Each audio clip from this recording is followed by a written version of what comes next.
The recording is on. So I'm sorry.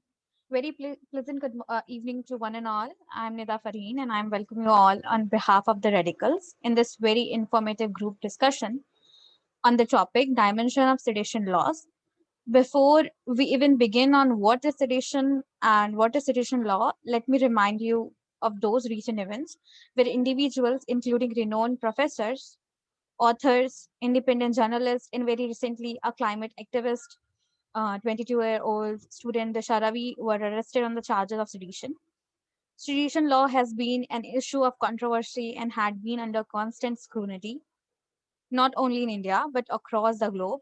So it becomes so important in today's scenario to understand and discuss about sedition laws and its dimension. We will start the discussion with Apur's introductory remark, then the discussion will be open for your all valuable thought. Over to you, Apur. Yeah, thank you, Nida. So, good evening, everyone. Let's understand about a brief on sedition law. So, first, the law was originally drafted in 1837 by Thomas Macula, but was unaccountable omitted when the Indian Penal Code was enacted in 1860. Fourth, I think your voice lagged in the starting. Can you restart? Am I audible now? Yes, Apur. Yes, please continue. Yeah. So, the law was originally drafted in 1837 by Thomas Macula, but was unaccountable omitted when the Indian Penal Code was enacted in 1860. Section 124A was later inserted in 1870 by an amendment introduced by Sir James Stephen when a need was felt for a specific section to deal with the offense. So, Section 124A of the Indian Penal Code defines sedition as an offense committed when any person by word, either spoken or written, or by sign or by visible representation, attempt to bring into hatred or excites or attempt to excite disaffection towards the government established by law in India. However, comments without exciting or attempting to excite hatred, contempt, or disaffection will not constitute an offense under this section. So, sedition is a non-bailable offense. Punishment under this section 124A ranges from imprisonment up to 3 years to a life term, to which fine may be added. A person charged under this law is barred from a government job. They have to live without their passports and must produce themselves in the court at all time as and when they are required. Yes, over to you, Abhishek. Thank you, Apur. So, friends, as you listened about the background of this act, which is called the Sedition Act, so it is very much visible that as it was enacted by Britishers, the motive of the sedition law initially was that those people who will say against the Britishers and against the company, which was the East India Company, will be booked under sedition law. But unlike many other acts which was introduced by the Britishers, like the Contract Act, which we still use and which is still considered the Bible of the contract. But unlike that, sedition law is something which has become outdated. And now sedition law in most of the countries, including the Britishers, who themselves have given birth to this law, have now removed this provision.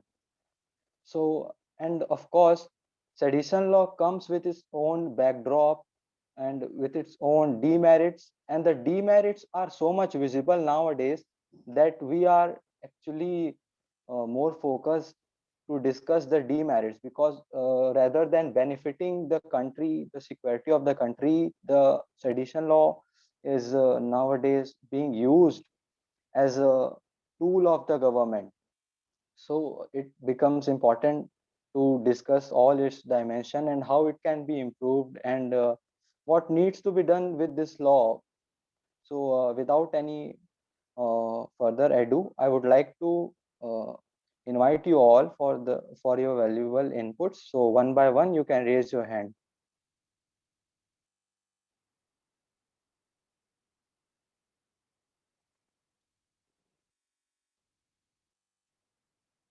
Okay, Shiva, please continue. Yeah, sedition, as you all said, was brought at colonial period by the Britishers, mainly to tackle the rebellious forces. But the law which we have today is to tackle the people who stand against the state, its integrity and uniformity. There are explanation in this law that mere criticism of the of government and asking for alteration of laws or policies by lawful means won't amount to sedition. But what we see today is that this very law is being misused. The investigating agency books any person they want who stand against the government under sedition. As we know, we have huge population and diversity. There are people belonging to different groups, ideologies, speaking different languages held together. And there are certain people who try to disturb this uniformity. These forces try to misguide us and spread hatred against the state, not only against government, but against the state too. To stop such people, we need to have this law. You have right to stand against the government. It's okay. Its policies, but you have no right to stand against the state, its uniformity and integrity. And when I say that you have right to stand against the government, this also includes that you have right to seek international or global audience. This is what the court said in Disha Ravi's case. There can be no geographical barriers in communication. Disha Ravi's case is a clear-cut example of how this law can be misused. And sedition is meant for people who incite hatred against the state and try to hamper its uniformity, like the case of Sharjil Imam. He spoke against the state. And as you said about Britain, they have dropped this law in 2010, I think. But we need to think that why they dropped this law and why they did not need this law. They don't have such a huge diversity and population like us. We have two neighbors, mainly Pakistan and China. The relations are not quite good with them, and they always try to hamper our stability. And the organizations in India are funded by them. So to tackle this, we need this law. And at the end, I just want to say that this law is needed in a country which has a huge diversity like ours. But it should also be seen that this act is not misused, especially against the people who are protesting against the government. That's it. Thank you. Yes, Shiva, you have very rightly pointed out the thing. And one strange thing we can say about this law is that whichever government may come in power, but they misuse this act. It is not a fault of a particular government or particular party, because all of them at any point of time when they came in power, they have misused. There are ample of examples where the dissenters of the government, including journalists, have been booked under this act. So it's actually a matter of concern. But at the same time, as you said, we are, there are many counter terrorism activities, or the terrorism activities which are often being sponsored by the states, neighboring states. So they also need to be distinguished from these dissenters, because in the sake of these dissenters, they can continue their activity which will be against our nation. So it becomes important as well. um, Anyone else would like to present their view?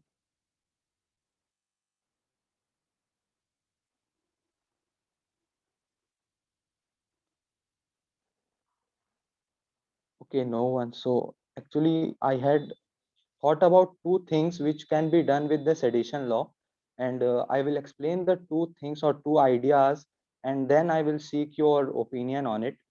The first thing which I was thinking about the sedition law is that one thing can be done.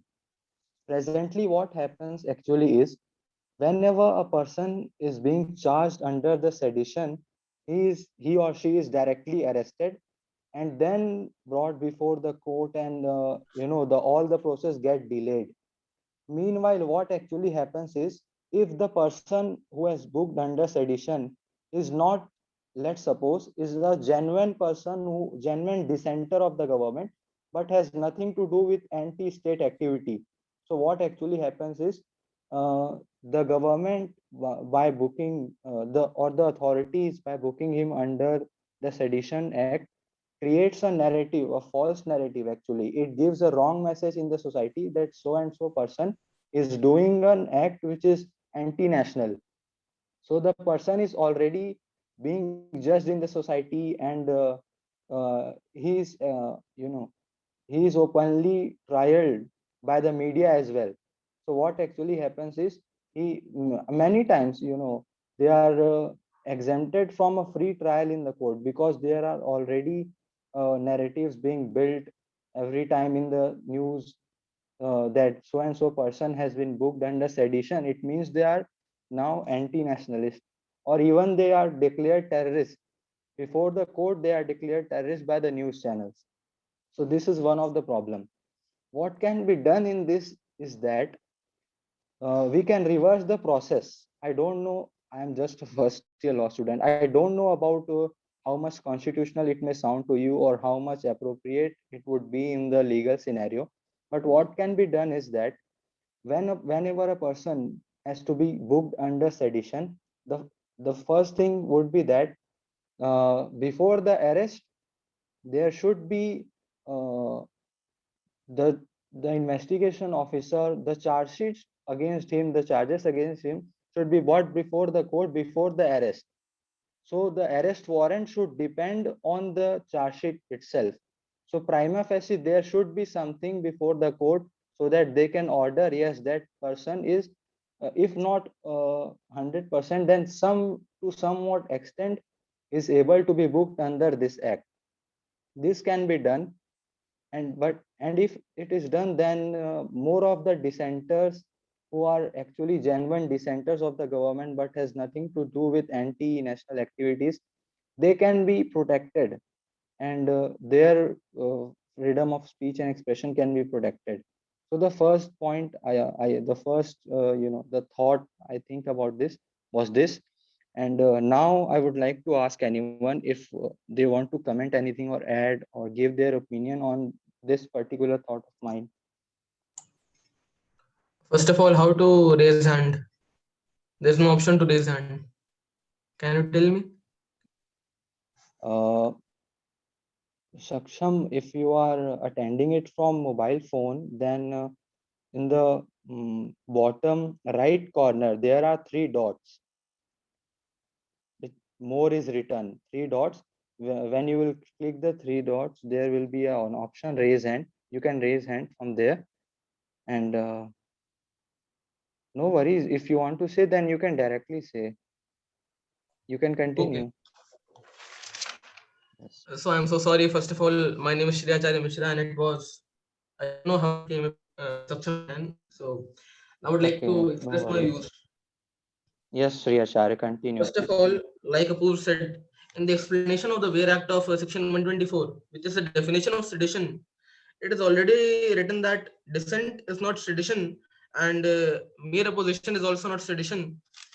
So now, why sedition is required? I had a view that India is such a diverse country, and we have number of languages and number of religions living together.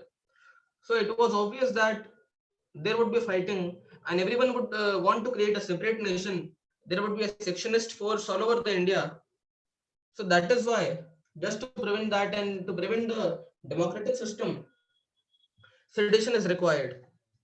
However, in case of England, and let me tell you that England does not have so much diversity as in India.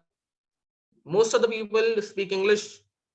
They have a same religion, which is, I think, Protestant. And as I remember, they had a war, and North Ireland was separated from England, so they did not constitute much of a religious diversity in England. So it is practical to remove sedition there, because the chances of sectionist forces trying to again divide UK are very low. However, in case of India, we have number of religions, we have a minority which has a huge number of 20 crores, which is not actually a minority. And even the religions which have a small population of 1% in number, actually they're about more than 1 crore, and which is more than the population of number of countries throughout the world. So that is the population and diversity in India. As we all know, on there were Khalistani movements in India. There is a Naxalite movement going on in India. A Kashmiri separatism movement is going on in India. And we also have two living neighbors, China and Pakistan, who try to, and everyone does try to, you know, uh, weaken a enemy. Like US tries to do it all the time. They too naturally try to do it, and sometimes, I will not say always, but sometimes there is funding from them. Sometimes they try to start a proxy war. So that is why we have a need of sedition. Another thing I noted while researching on the topic is that uh, section 124 only has a definition, whereas sedition charges can also be made by, I think, UAP and NSA practically, and also by MISA, by the Prevention of Terrorism Act, which is now repealed. So one thing I noted was that all those acts have talking about terrorism, the definition of terrorism and all those things, they have come up just now. Just I think the latest was in 1984 when an act was bought, and that too was struck down after a short while. So what happened all those days was I was hearing to Ajit Doval. So what he had to say that the acts of terrorism, which include murder, drug smuggling, hawala routes and all that, they can be charged under the charges of murder, of drug trafficking and all that. However, a person who's a neighbor of a terrorist with a AK-47, okay, I'm not tagging anyone, just giving an example. So if I was a neighbor of a terrorist, and suppose if I provide him food and money and fund him knowing that he's a terrorist, there was there was no possibility of me to be arrested or to be tagged as a terrorist unless sedition was applied to me. And I have a view that now dark web has emerged. Today people are trying to go to Mars, thinking about colonizing Mars, uh, militarization of space, and a number of new areas are emerging, and they can be used to destabilize the state. And CRPC and IPC and Indian laws cannot be, amended every day uh, with the speed that the technology is moving on. So what happened all those years is, before enactment of UAPA, matlab, later the UAP also included terrorism. Before that, it did not include. Before NSA, there was no provision in the constitution or law which defined terrorism and could punish terrorism. And what I'm talking about terrorism is an act to destabilize or to um, pressurize a state to do something. For example, you all know the cases of hijacking. There was no provision in such a situation. Only sedition laws could be used to arrest the person and to for him to be punished. Similarly, all those new technologies which are evolving, such as now 5G is coming, it will bring in new challenges. To counter those challenges, we cannot just suddenly draft a new bill and pass it in the in the legislature and for the person to be punished. So what can be done is, we can just and knowing that he is doing wrong and it is immoral, it is against the constitutional philosophy, unless there is a provision, unless sedition is applied to the person, nothing can be done. And that is why we urgently and always need sedition charges. Now, what is the difference between free speech, between a sedition, between a dissent? So I think that there are some loopholes in there, and there are loopholes in every law we make, and it can be misused. So what can be done is, we should have the provision of ultra speedy trial, which will be regular trials. Let me tell you that speedy trials is already there, but even then it takes years for the final judgment to come. So we should add a new provision which is ultra speedy trial, which will and the limit for the case to be heard should be minimized to a limit which is suppose as per me should be about 6 months, not more than that. Another thing is what you said was that media creates a pressure. So let me tell you that court does not believe in media reports about media tagging. And even today we are discussing about Disha Ravi. So a number of people of us would be supporting her. Some people would not be supporting her. Even this can be said to be as a media trial that we are discussing about her when we actually all of us do not actually know much facts about her. We have not seen the Shri, FIR. actually, you rightly pointed out the Yes, first yes. 2 points, and before actually I could forget about the first 2 points, I had to stop you. And actually, what today happened is we are facing a problem. The meeting is showing to be ended in 5 minutes, so we have to Oh, reschedule it once again, and we will continue our discussion in that meeting. So sure. we